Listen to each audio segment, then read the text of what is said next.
Señoras y señores, gracias por estar con nosotros. Una entrega más de La Hora 22. Gran placer recibir a Rafael Díaz Filpo, juez del Tribunal Constitucional de la República Dominicana. Un hombre con un gran background, es abogado, escritor, ha sido político y verdaderamente ha pasado al área de la jurisprudencia quizás en su más alto nivel. Con él vamos a conversar sobre muchos aspectos. Gracias por estar con nosotros. Gracias a ustedes. Gregory, ¿cuánto tiempo sin verte, hermano? Mucho tiempo. Fuimos regidores juntos. Desde luego, desde luego. En aquella época. Usted fue y Fortunato fue mi alumno. Así es. En el Liceo Ramón Emilio Jiménez, en Los Minas. En la época donde él era comunista. Él tenía alta temperatura en la cabeza. Sí, pero ya esa era la época dorada de la educación. Esa es verdad. Bueno, miren, vamos a hablar, Rafael Díaz Filpo está trazando quizás pautas porque está en el mundo de los audiolibros. Vamos a empezar por ahí. El tema quizás un tema inesperado para comenzar esta conversación. ¿Qué es un audiolibro que está preparando, ya tiene listo, Rafael Díaz Filpo? Bueno, gracias por darme la oportunidad de estar con ustedes y con el público en sentido general. El audiolibro tiene su historia. Yo quiero decir que me leí el audiolibro de Barack Obama en un viaje que hice a Miami y durante todo el avión iba oyendo el audiolibro de Barack Obama, que es interesantísimo. Yo les recomiendo que lo lean. Aquí hay un audiolibro de Eury Cabral sobre temas ligados a la Constitución Dominicana, de Eury Cabral. Deben leerlo también. El audiolibro es la última novedad que hay en el tema de libros, porque ¿de qué se trata el audiolibro? El audiolibro, primero yo tengo un libro que se llama sobre derecho, que tiene que ver con el Estado Dominicano y con las instituciones que dependen del Estado Dominicano.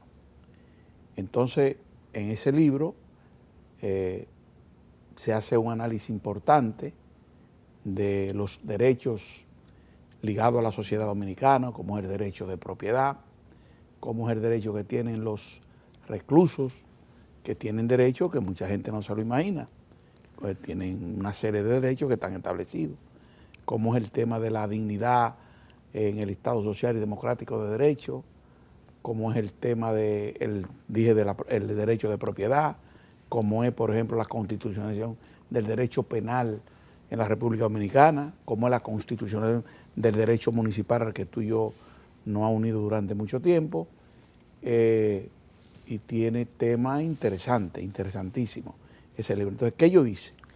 Después de oír el libro de Barack Obama, un audio, yo dije, pero ¿por qué yo no convierto este libro en un audiolibro? Entonces me puse a trabajarlo y lo convertí en un audiolibro. Ese audiolibro tiene 16 temas interesantes. El primer tema de ese audiolibro es el derecho que tienen los privados de libertad. Todos los derechos que le consignan, desde la alimentación, la recreación, etcétera, etcétera, etcétera. Tiene el tema del derecho de propiedad. Tiene el tema del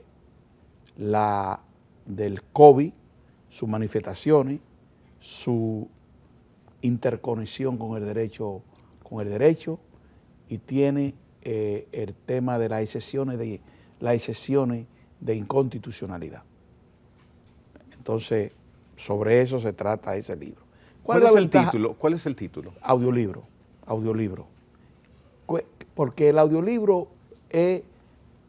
recuerda que yo primero escribí un libro que se llama La Reserva de Ley en Iberoamérica, que no es más que mi trabajo de tesis para graduarme de maestría en Derecho Constitucional en la Universidad Castilla-La Mancha de España, en coordinación con la Universidad Católica Madre y Maestra. Ese libro, sobre la reserva de ley, yo hago un análisis de reserva de ley, que es mi tesis, y hago un análisis de todos los países de Iberoamérica, los país que tiene Iberoamérica, incluyendo Portugal y España. Entonces, ¿cuál es el mecanismo? Porque es una novedad. Que el televidente ahora está pensando, bueno, pero audiolibro, quizás yo puedo entonces manejar, irme de paseo y en lugar de atender mi tiempo solo a manejar, puedo escuchar. Claro. ¿Cuál es el mecanismo? Primero de adquirirlo y luego del uso. Bueno, el mecanismo es fácil. El audiolibro todavía no se está vendiendo. Ya. Se va a vender en Amazon y se va a vender en las librerías de la República Dominicana. En los próximos días estará puesto en circulación en esa librería. ¿Cuál es la ventaja de un audiolibro? Por ejemplo, para un abogado. Un abogado tiene una audiencia en Higüey. Que es usual, por Sí, ejemplo. que es usual, tiene una audiencia en Higüey. El viaje de aquí a Higüey son, digamos, 2 horas y media. Ujú. Y ese abogado tiene un tema ligado a tierra, de derecho de propiedad. Y él va a postular a favor de los clientes que tiene. Él tiene la oportunidad de poner en su radio, ir oyendo el tema derecho de propiedad. Y lo va oyendo, y lo va oyendo. Y cuando él llega a Higüey, va a tratar un tema de derecho de propiedad. Ya él tiene, en lugar de ir oyendo música, o ir oyendo noticias, o ir oyendo otra cosa, se va documentando sobre ese tema. Por ejemplo, una persona que vive en Santiago, y es una persona común y corriente, y esa persona común y corriente, que no es abogado, que no tiene ninguna profesión, pero una persona común y corriente de la sociedad dominicana, y esa persona va para Santiago, y esa persona dice, pero ven acá, este libro tiene las excepciones de inconstitucionalidad y el COVID. ¿Qué relación hay entre el COVID y las excepciones de constitucionalidad?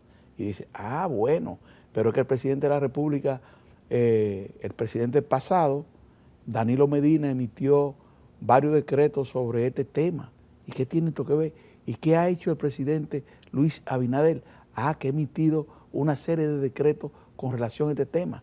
Entonces dice, pero ven acá, y no me están violentando algunos de mis derechos, como el derecho de tránsito, como el derecho a la libertad, no me lo estarán violentando. Y lo lee en el libro, y entonces se va haciendo una idea de que para esos derechos, frente a una crisis, hay una ley y la Constitución de la República lo prevé, el artículo tal de la Constitución prevé este tipo de cosas, y que el presidente de la República se vio eso y basado en eso emitió ese tipo de cosas.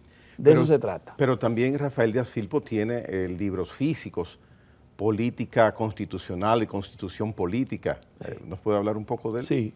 Bueno, Política Constitucional y Constitución Política es un trabajo de 3 años, corrido. Después de yo salir del tema de reserva de ley en Iberoamérica, un análisis de la reserva de ley, un análisis comparado, me metí a ver el tema de política constitucional y constitución política. Este libro tiene 16 temas, si no me falla la memoria. Ese libro, que son los mismos temas que tiene el audiolibro, los mismos temas que tiene el audiolibro, en uno para leerlo y en uno para oírlo. ¿Ven la importancia? En uno para leer y en otro para oír. Este libro tiene, por ejemplo, el Estado Social y Democrático de Derecho. Ahí tú tienes un libro que te va a hablar de todo lo que involucra el Estado Social y Democrático de Derecho. Pero, por ejemplo, para ti que eres municipalista, que no lo has dejado, tiene el tema de la Constitución de Derecho Municipal. Y tú te lo lees y tú ves cada una de sus manifestaciones en ese. Pero, por ejemplo, si tú eres abogado, la Constitución de Derecho Penal lo tiene.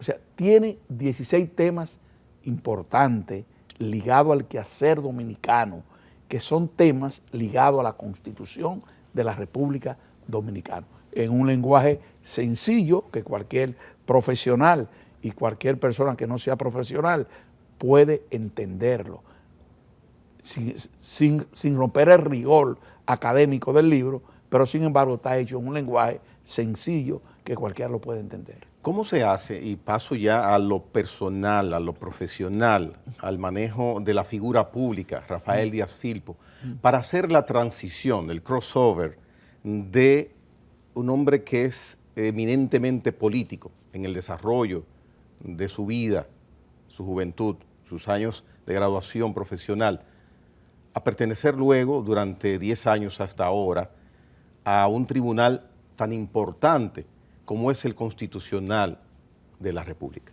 Bueno, una pregunta interesante, pero en mi caso, como en el caso de muchos, yo fui profesor durante mucho tiempo. Fui profesor del Liceo Ramón Emilio Jiménez y fui el primer director del Liceo Domingo Faustino Sarmiento, que lo que me aconsejaron que dejara de ser profesor de Ramón Emilio Jiménez, me estaban poniendo un gancho y yo lo acepté, porque entonces nos metimos en eso, le hicimos una mujer a Balaguer y Balaguer creó el liceo y me nombró director del liceo, del Domingo Faustino Sarmiento. Entonces yo durante mucho fui profesor del liceo del Liceo Salomé Ureña Enrique, que es el único instituto de señoritas que había en el país. Fui profesor de matemáticas, como fui profesor de matemáticas y de física del Ramón Emilio Jiménez y director del Domingo Sarmiento. Pero yo fui profesor durante 26 años de la Universidad Autónoma de Santo Domingo y en mis 4 o 5 últimos años me declararon profesor meritísimo de la Universidad Autónoma de Santo Domingo, profesor de matemáticas, por cierto. Luego fue que yo decidí estudiar Derecho. Entonces me metí a estudiar Derecho, estudié Derecho, me gradué de Derecho y entonces se presenta una disyuntiva de que amigos querían que yo fuera juez del Tribunal Superior Electoral. Yo militaba en el Partido Revolucionario Dominicano en esa época y aspiré a esa posición. Recuerdo que había una posición para el PRD y habían creo que 2 para el PLD y una para Reformista, algo así. Y yo participé. El que fue mi contrincante en esa decisión fue mi gran amigo y hermano Eddie Olivares, que había sido secretario del Tribunal del Ayuntamiento del Distrito Nacional, sí, siendo yo presidente. Pero él aspiró y yo aspiré porque esa es la democracia. Yo le gané por 21 votos de diferencia. Pero sin embargo yo no calculé que no solamente se ganaba con votos, se ganaba con relaciones. El presidente de la República, Leonel Fernández, y el secretario de la presidencia era Danilo Medina. Hipólito y Danilo tenían excelentes relaciones. Y se produjo una llamada de Hipólito a Danilo, que no estaba en el país en ese momento, diciéndole, ya yo estaba electo por el PRD. Es más, yo había hecho una fiesta, y con muchos amigos, muchas cosas, para ir como juez. Pero se produjo esa llamada. Lo tumbaron la y relación. esa llamada le dice, tengo información, que le reclamó que quería que fuera Eddie. Y obviamente para Danilo era una situación un poco difícil. Yo no tenía ningún tipo de relaciones con Danilo. Recuerdo que el presidente de la Cámara de Senadores era el buen amigo Reinaldo. Y cuando lo llamaron, dijo, pero ¿cómo vamos a hacer eso? Si quien ganó fue fulano de tal. Y dice, bueno, hay que hacerlo.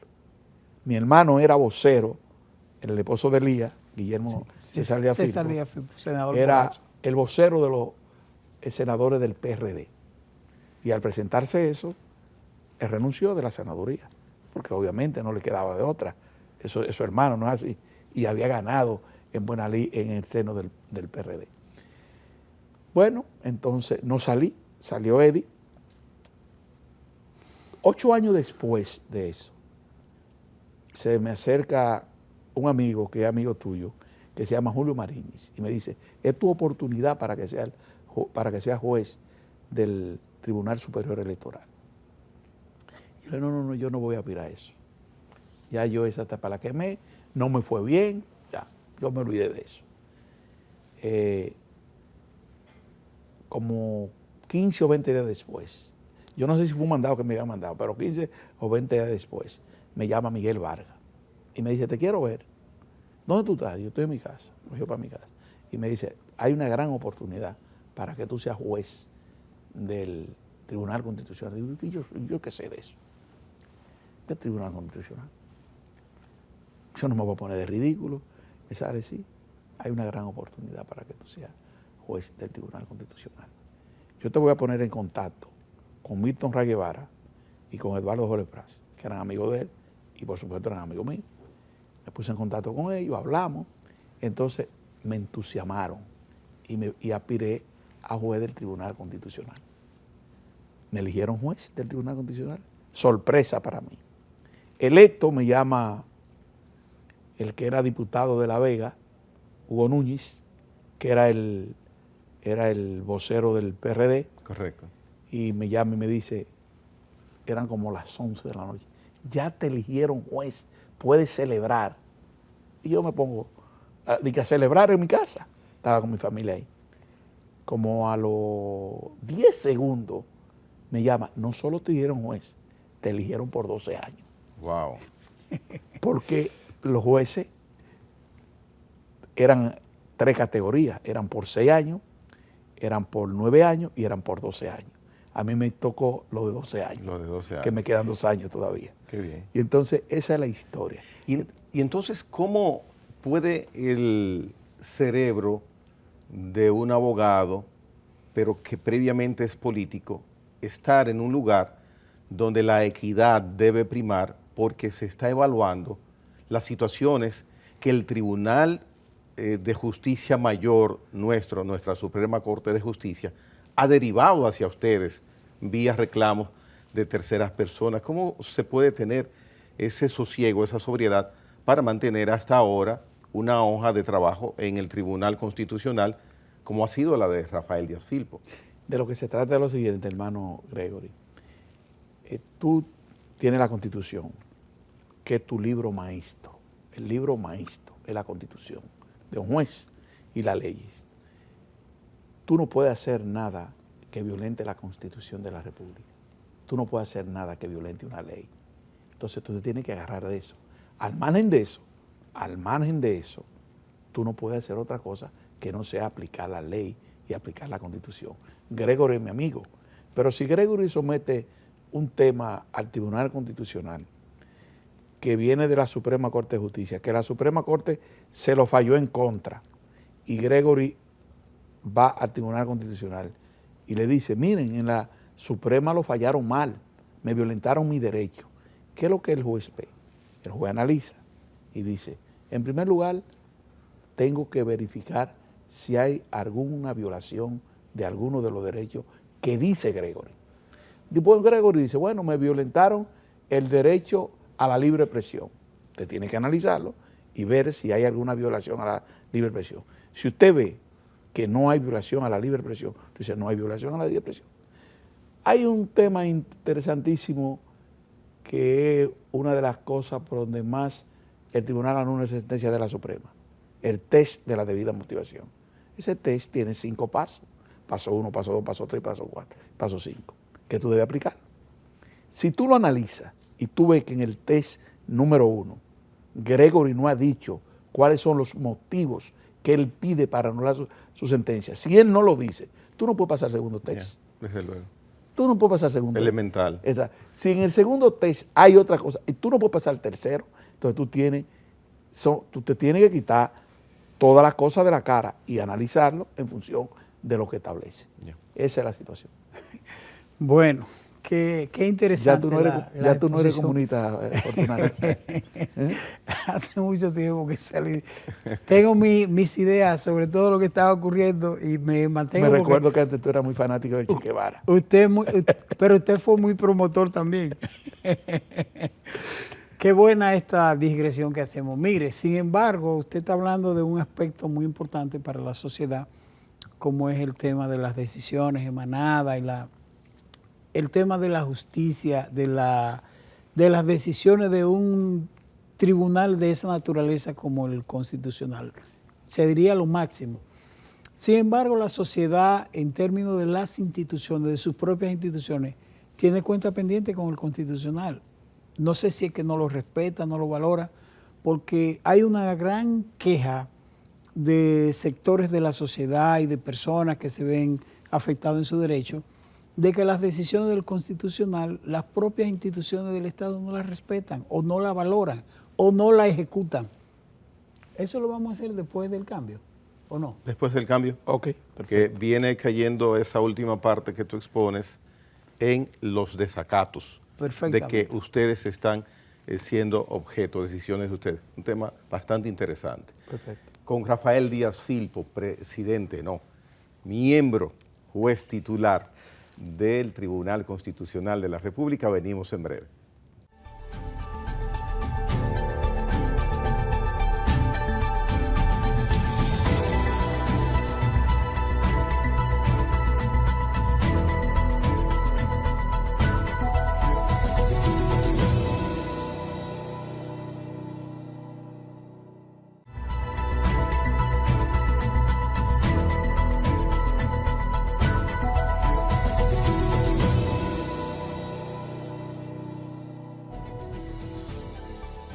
El doctor Díaz Filpo, el joven Abinader Fortunato hacía una evaluación sobre lo que ustedes como tribunal emanan, evacúan, y verdaderamente ha habido momentos en que el Tribunal Constitucional se ve asediado por muchos reclamos y que luego pasan a desacatos, sobre todo, y quiero agregar, en el área de reclamos, desde el área policial, militar, decisiones que ustedes toman, sin embargo, esos organismos no las cumplen. Pero déjame decirte, parece extraño, del tema de policía, yo no recuerdo una decisión que se haya tomado que la policía no la haya acatado. Por ejemplo, el actual jefe de la policía fue cancelado en el gobierno de Leonel Fernández y fue al Tribunal Constitucional, y el Tribunal Constitucional demostró que había una violación a sus derechos fundamentales y lo repuso. Si no lo hubiese repuesto, hoy no fuera jefe de la policía. ¿Y las prestaciones laborales de otros casos? Prestaciones laborales, algunas no se han cumplido, eso es verdad. Pero nosotros elaboramos un reglamento y creamos un organismo, que es la Secretaría del Tribunal, para darle seguimiento a cada uno de esos casos. Y cuando por una razón u otra no se quiere cumplir una decisión del Tribunal Constitucional, Gregory no la quiere cumplir, Gregory es citado al tribunal. Y se conversa con Gregory, se conversa con Fortunato, que es la otra parte que ha sido beneficiada con la sentencia, y se busca como especie de una conciliación ahí, en gabinete.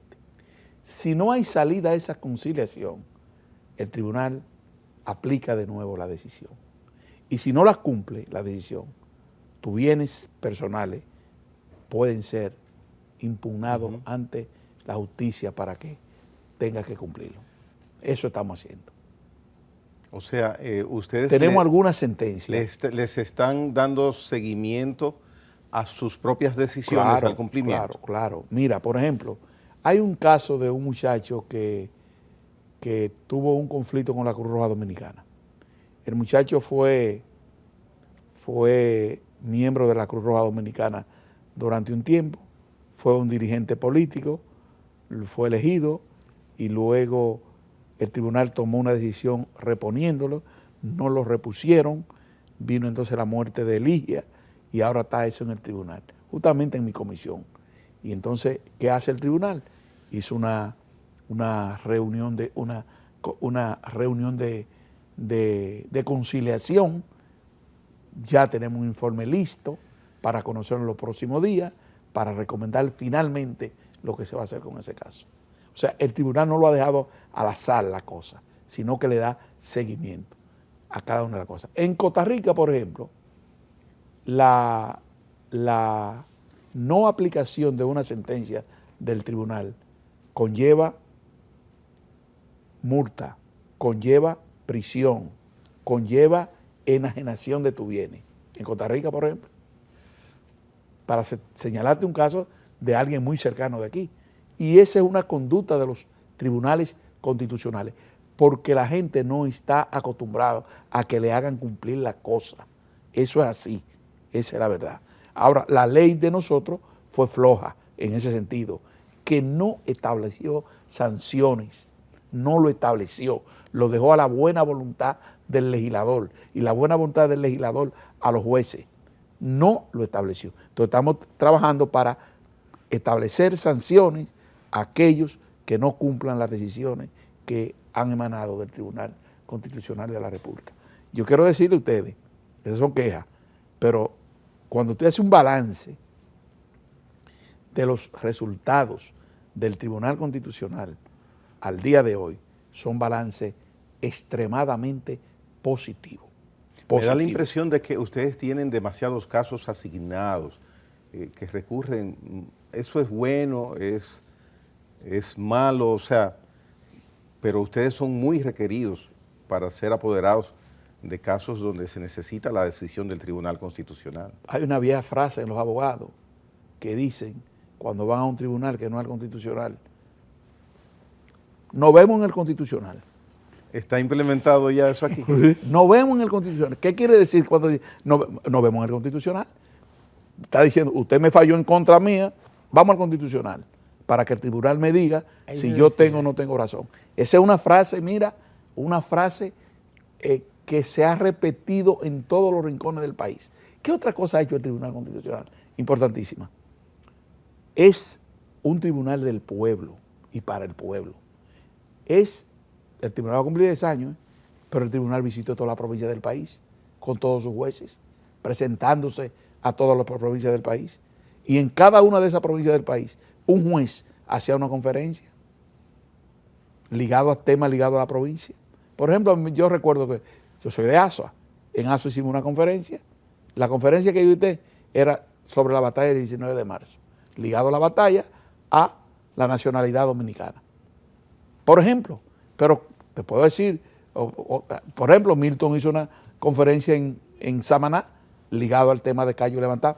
Bueno, Cayo Levantado. Sí, Cayo Levantado. Sí.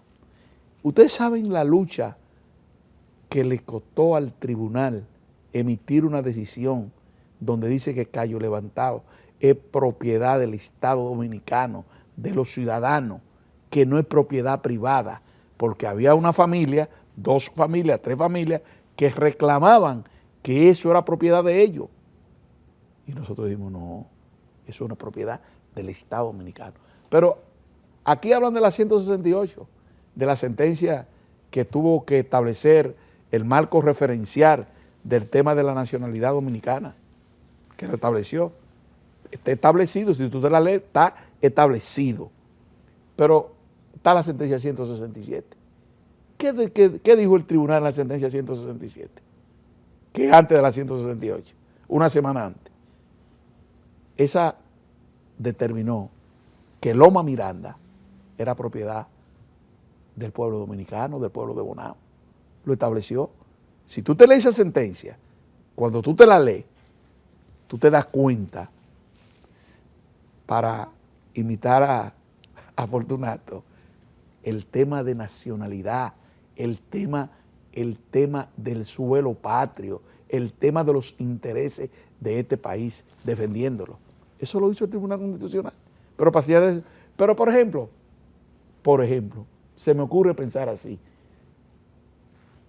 Ante un militar, un general, un cabo, un teniente, un sargento, tenía una mujer, su esposa con quien se casó, y tenía una concubina, como se dice, o una segunda pareja, para yo no irrespetar.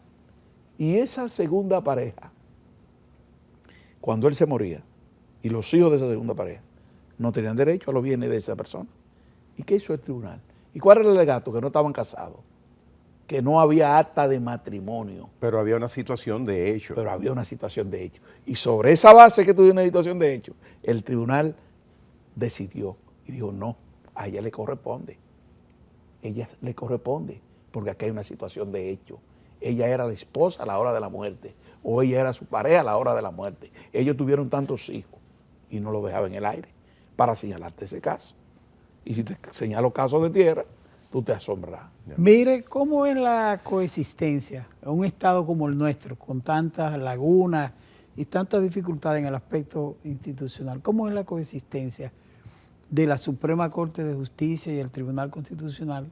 Y si alguna vez se presenta algún nivel o se puede ver algún nivel de rivalidad en sus decisiones y eso? Uno de los vaticinios que se hacía era que iba a haber choque de trenes y que iba a haber pólvora. Sí. Ese era uno de los vaticinios para crear el Tribunal Constitucional. Eso no ha sido así. La Suprema Corte de Justicia ha entendido cuál es su papel y el tribunal ha entendido cuál es su papel. La Suprema Corte de Justicia es la última instancia del Poder Judicial. El Tribunal Constitucional es la última instancia de los tribunales de la República Dominicana. ¿Qué significa eso? Que las decisiones adoptadas por la Suprema Corte de Justicia pueden ser revisadas en el Tribunal Constitucional. Se le pueden confirmar o se le pueden rechazar.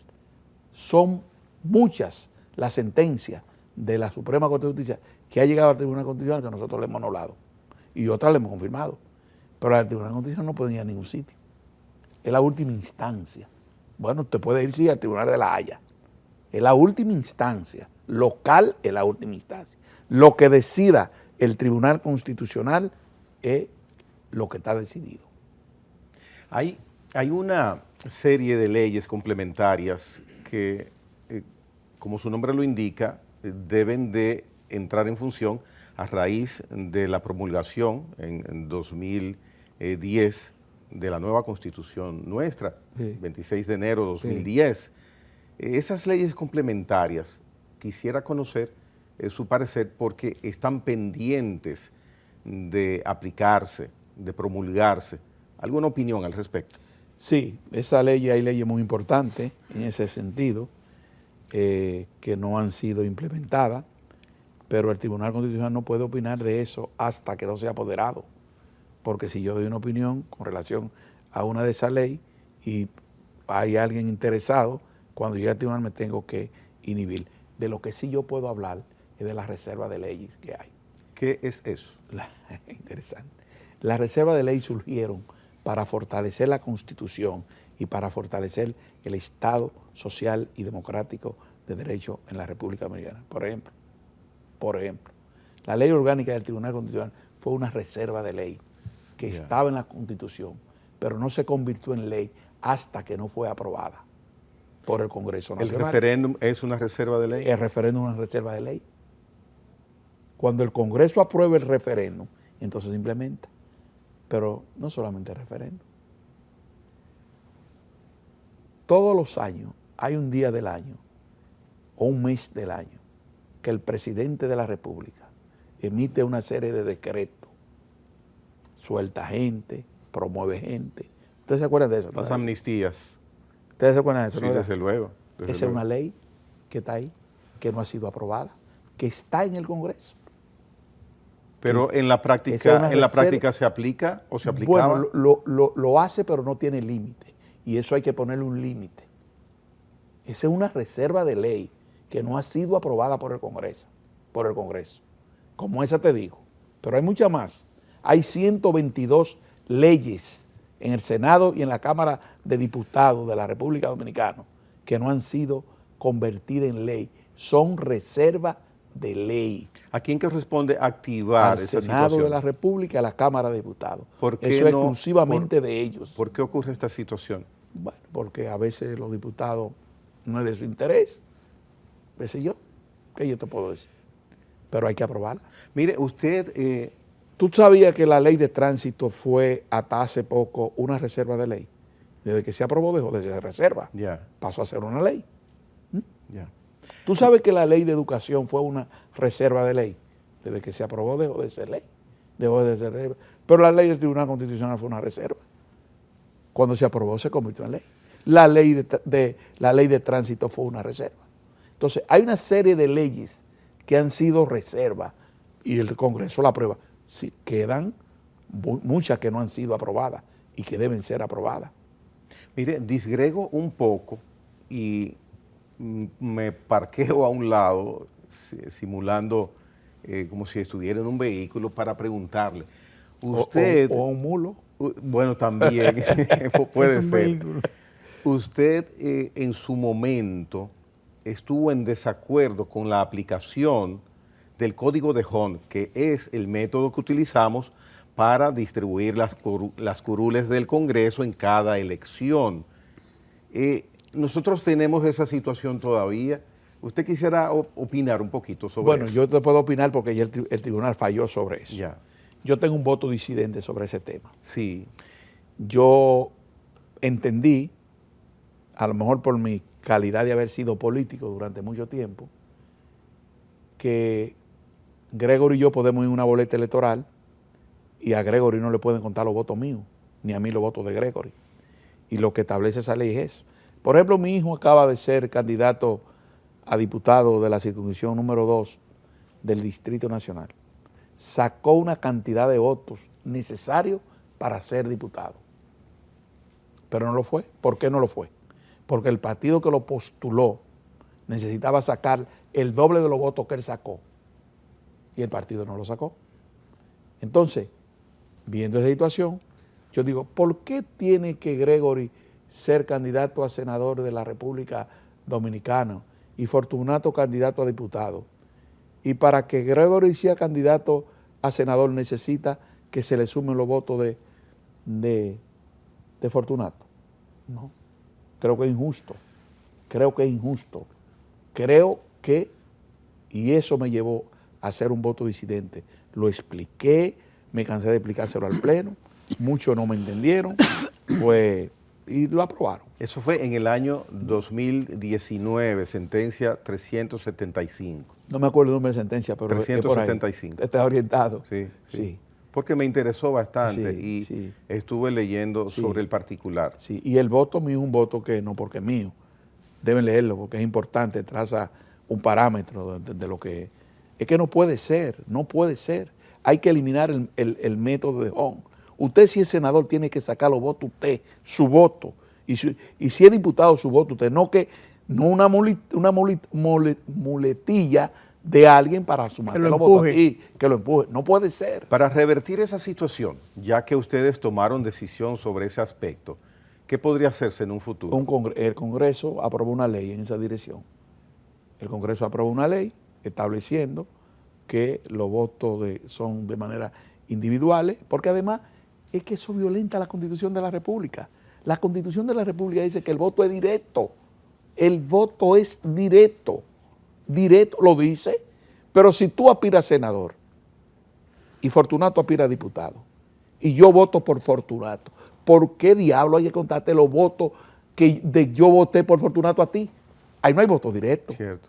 Entonces, para poner un ejemplo tan sencillo como eso, ¿por qué diablo si Fortunato es candidato a diputado y sacó 12,000 votos y con esos 12,000 votos Fortunato es diputado y tú eres candidato a diputado y sacaste 8,000 votos y te van a dar la diputación a ti porque el partido que te lleva a ti sacó 36,000 y el tuyo sacó 20,000? Complicando el ¿Pero por qué? Tú me lo explicas. Por demás es injusto a todas luces. ¿Por qué? Entonces, esas son de las razones. Bien. Entonces, esas fueron las razones que me llevaron a hacer un voto disidente con relación a ese tema. Después de explicarlo, no convencí a la mayoría de los jueces. Ese es un derecho. Si le toca la situación nueva vez. Vuelvo y lo hago. Bien. Vuelvo y lo hago. Vamos con mayor fuerza ahora.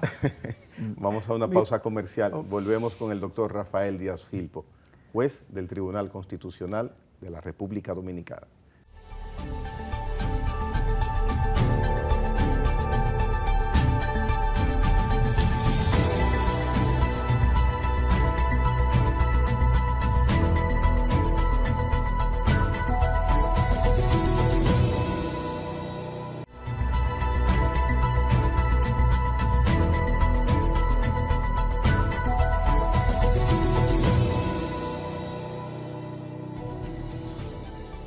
Es importante que nosotros nos mantengamos en contacto con ustedes, que nos dan la cortesía de cada noche ver la hora 22. Nuestras redes sociales es el modo idóneo para que siempre estemos conectados y contactados. Nuestras redes sociales. Señor Abinader. Bueno, doctor, quería preguntarle más o menos si el Poder Ejecutivo tiene algunos temas en el Constitucional de gran importancia para el país, con el tema de la reforma, con otros temas, con muchas cosas picantes que uno no conoce, o sea, de temas de mucha importancia para la sociedad. Si el presidente, la consultoría jurídica del Poder Ejecutivo tiene algunos temas en el Constitucional. Nuestro primer cliente en sentido general es jocoso, es el Poder Ejecutivo, porque el Poder Ejecutivo tú no puedes ver solamente al presidente de la República, está en la dependencia del Poder Ejecutivo. Por ejemplo, el Impuesto Interno tiene muchos casos en el Tribunal Constitucional. Por ejemplo, el Ministerio de la Juventud tiene casos en el Tribunal Constitucional. Por ejemplo, el Ministerio de la Mujer tiene casos en el Tribunal Constitucional. Sí, por ejemplo, la Secretaría de Trabajo tiene temas en el Tribunal Constitucional. Eso lo entiendo, pero sí, de lo que se trata es de la Presidencia de la República, temas puntuales, con muchos aspectos. Claro, tiene temas y ahora mismo hay como 7 u 8 temas ligados al tema de electricidad, que eso viene directamente de la Presidencia de la República. Hay temas ligados a eso. Hay temas donde alguna gente está pidiendo la anulación de algunos contratos importantes que tiene el gobierno con algunas instituciones extranjeras y locales. Eso está en el Tribunal Constitucional. Nada con los fideicomisos ni nada de eso. Hay sobre fideicomisos también. Hay muchas cosas. Hay muchas cosas. Yo te digo que la fuente de trabajo es el Poder Ejecutivo, en sentido amplio. Esa es nuestra primera fuente de trabajo. Doctor, nosotros hemos decidido temas en contra del Poder Ejecutivo y hemos decidido temas a favor del Poder Ejecutivo. Por ejemplo, y te voy a decir, a nosotros nos llegó un tema ligado el Poder Ejecutivo sometió, no en este gobierno, sino en el gobierno anterior, unas relaciones entre la República Dominicana y la República de Colombia. Y nosotros dijimos, eso violenta la Constitución. En el tema del espacio aéreo, y lo devolvimos, y lo anulamos. Para señalarte un caso, hay muchos casos así. ¿Qué tema específicamente? Bueno, estoy diciendo uno que violentaba el espacio aéreo para vainas de vuelo de avión y cosas. Había un tema con la embajada americana, nosotros lo anulamos y dijimos, eso violenta el libre territorio dominicano de colocar militares norteamericanos en el territorio dominicano para temas así. Este es un tribunal que ha tomado decisiones muy valientes, te lo quiero decir, ha tomado decisiones en favor del pueblo dominicano. ¿Nada tiene que ver con lo de Manzanillo? No, eso no ha ido todavía.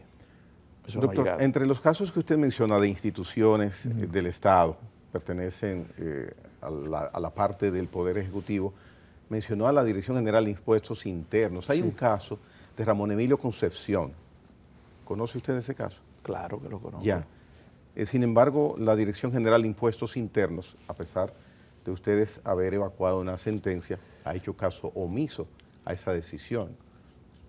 ¿Le han dado seguimiento ustedes a eso? Yo lo conozco, el caso, muy bien, pero yo no puedo opinar de ese caso, ya, porque ese caso se va a ventilar en los próximos días. Y cualquier cosa que yo diga aquí... ¿Allá en el Constitucional nueva vez o en otro tribunal? Claro, no, en el Constitucional. ¿Nueva vez? Sí, claro, porque el tribunal tomó una decisión, Impuesto Interno no estuvo de acuerdo y pidió que la vean. Porque los casos pueden retornar donde ustedes. Depende. No pueden retornar por sí solos. Los casos que tú tomas una decisión, hay abogados que utilizan algún tipo de subterfugio interesante, que puede ser, por ejemplo... En este caso, la connotación de subterfugio es en el estricto lenguaje jurídico. Correcto. Nada peyorativo. No, de ninguna manera. Ya. Que puede ser que se tome un caso y tú digas, por error material, tú estás obligado a verlo, que es lo que quiere decir Gregory de error material. Entonces tú le das a la mina y en función de eso tú valoras si hay o no hay un error material. Para poner un ejemplo, un error material.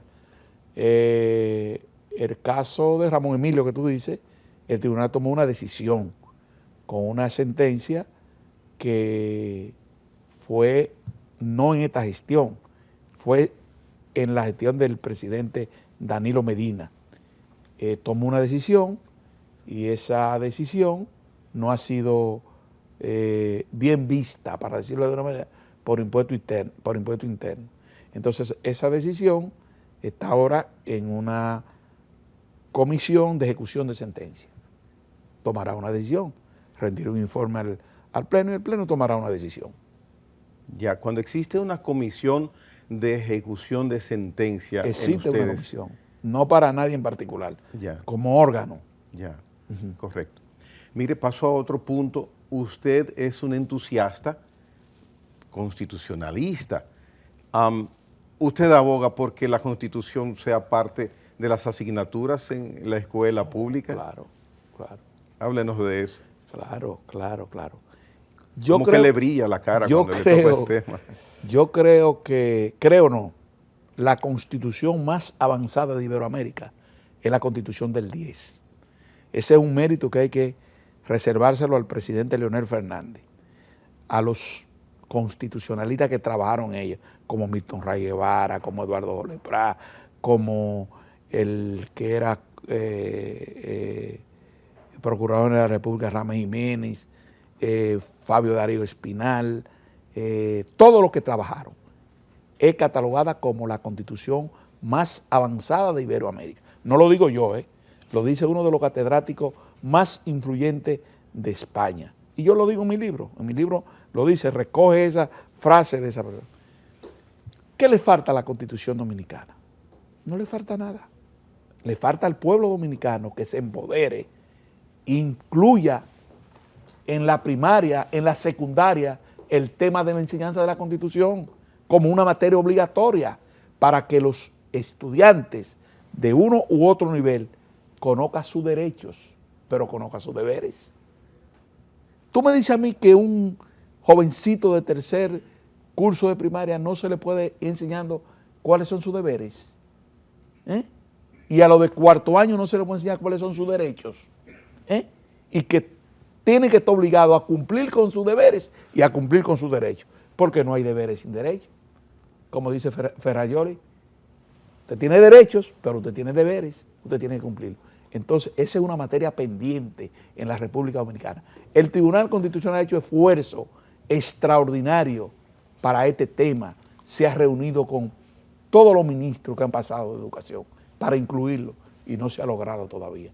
Hemos dado un paso de avance con el ministro actual y posiblemente en los próximos días se anuncie algún acuerdo en esa dirección. ¿Cómo? Pero no descansaremos hasta que la Constitución no sea una materia en primaria y en secundaria. O sea, usted le va a dar seguimiento a esa intención. Claro. ¿Cómo sortearon allá en el Tribunal Constitucional la situación del COVID-19? Una pandemia que obligó a cerrar negocios, a limitar el tránsito, y ustedes con un cúmulo de trabajo que crecía y crecía. ¿Qué hicieron? Nosotros nunca cerramos el tribunal. Tú llegabas al tribunal como un hacedor de justicia y tú necesitabas algo y había un personal con su máscara que te recibía los expedientes que tú llevabas. Los jueces no nos podíamos juntar, pero entonces empezamos a trabajar de manera virtual. El tribunal dotó de las medidas necesarias para que cada juez desde su casa o desde su oficina privada se conectara a través de un servidor y por ahí trabajamos durante todo el tiempo. Nunca dejamos de trabajar. ¿Y trabajaban lo suficiente con calidad de tiempo y mucho tiempo? Claro, porque nos veíamos, no nos veíamos personal, no nos podíamos tocar, pero sí nos veíamos. Yo te voy a decir, Gregory, dime, ¿te bebiste el café hoy por la mañana? Fortunato, ¿te comiste el pan por la mañana? Lo veíamos, podíamos vernos. O sea, hicieron sus labores habituales. Habituales. Yeah. Trabajamos arduamente. Yo quiero decirte que el Tribunal Constitucional va a cumplir 10 años y en 10 años que lleva ha producido más de 5.000 sentencias en todo el país. Es agotador ese resultado. Mucho trabajo